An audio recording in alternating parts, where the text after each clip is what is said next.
Parents want to give things to their children. They often want their children to have a better life than they had growing up. And there's nothing wrong with blessing our children with all kinds of blessings until it gets to be a problem in their character. Some children, when they receive a lot, just want more and more and more, and they don't really appreciate the things they have. One mom was saying, my son's never content with what he has. He always wants more. I buy him a toy and he plays with the toy for a little bit, puts it aside and wants another toy. There can be this internal craving that children will have that we need to be aware of.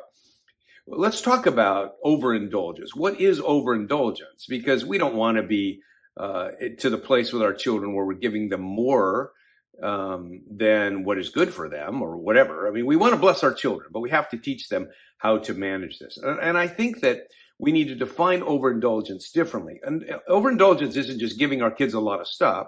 Some kids can handle more stuff than others.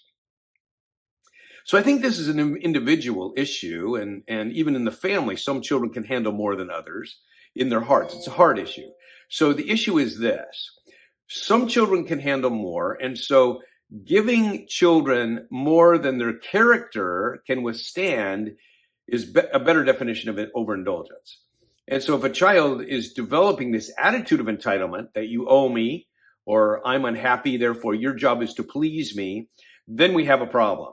And when we see that problem raising its ugly head, then we want to draw attention to it and say, okay, we're going to cut back here because we need to learn some gratefulness. No, I'm not going to buy you the next version of this video game, or no, I'm not going to allow you to have more computer time, or I'm not going to buy a toy because we're going out to the store.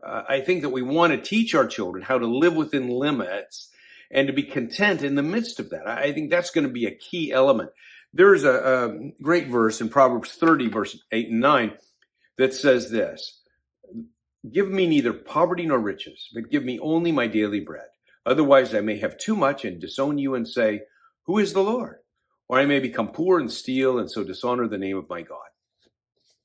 The point is, there's a careful balance here that writer in the book of Proverbs is making, a careful balance that we must have also with our children, that we want to be thinking about them and what is good for this child. This is very important for grandparents to understand, because sometimes grandparents, in their love for their grandchildren, and their ability to, because they have money, they often want to give to their kids. I want you to have this. Oh, here's a great thing. I think this will make you happy. And if the goal is to make a child happy, then we sometimes are missing some of the deeper character issues. Our goal really should be to help this child grow in maturity, to have the life skills they need.